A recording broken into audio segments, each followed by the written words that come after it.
सीधा प्रसारण आप पश्चिम बंगाल के हुगली के आराम बाग से देख रहे थे, जहां पर प्रधानमंत्री नरेंद्र मोदी ने एक जनसभा को वहां पर संबोधित किया और जो बड़ी बातें उन्होंने वहां पर कही हैं, कई बड़ी बातें कही हैं। जरा आप अपने टेलीविजन स्क्रीन पर देखिए कौन कौन सी बड़ी बातें प्रधानमंत्री नरेंद्र मोदी ने कही हैं।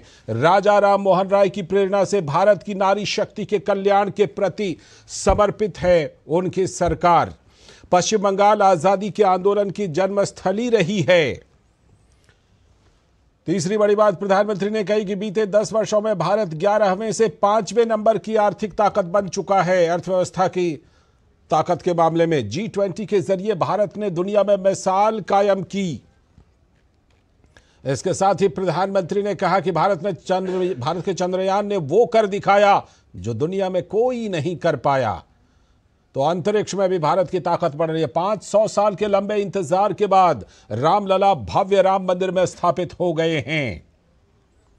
इसके साथ ही प्रधानमंत्री ने कहा कि श्री राम के प्रति पश्चिम बंगाल के लोगों की आस्था और भावना से पूरा देश प्रभावित है। जिस तरह से यहां पर पश्चिम बंगाल में स्वागत किया गया, मां माटी मानुष का ढोल पीटने वाली टीएमसी ने संदेश खाली में जो किया उससे पूरा देश दुखी है और चिंतित है।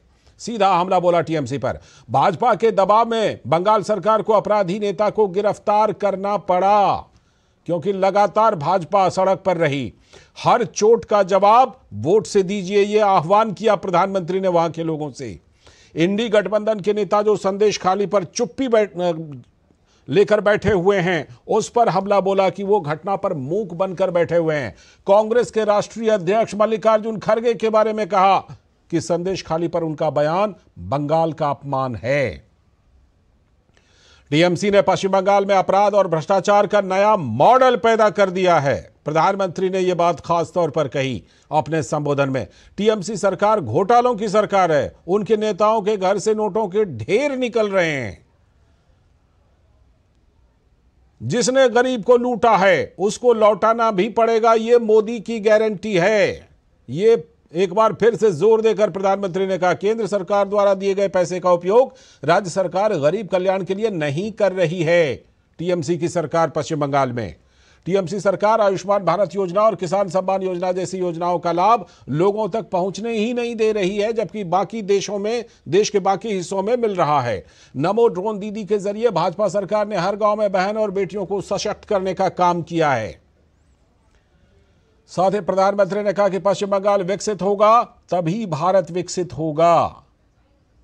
और इसके साथ ही प्रधानमंत्री ने कहा कि इस बार पश्चिम बंगाल की सभी सीटों पर कमल खिलेगा। लोगों से उन्होंने आह्वान किया कि सभी सीटों पर 42 की 42 सीटों पर वहां पर कमल खिलाइए। तो ये प्रधानमंत्री नरेंद्र मोदी की बड़ी बातें उनके संबोधन की। तो ये बड़ी बातें जो प्रधानमंत्री ने अपने संबोधन में वहां पर कही हैं। संदेश खाली के मुद्दे को जोर शोर से उन्होंने उठाया और वहां पर जो भ्रष्टाचार का मॉडल है उसको लेकर भी उन्होंने काफी जोरदार तरीके से अपनी बात रखी और हर वोट के जरिए चोट पहुंचाने की बात कही इस भ्रष्टाचार पर, इस तंत्र पर। तो पश्चिम बंगाल पहुंचने पर प्रधानमंत्री नरेंद्र मोदी का भव्य स्वागत हुआ। पीएम के अभिनंदन के लिए भारी जनसैलाब उमड़ आया। हजारों लोग पीएम के स्वागत के लिए पहुंचे तो पीएम ने इन सभी का हाथ हिलाकर अभिवादन किया। इस समय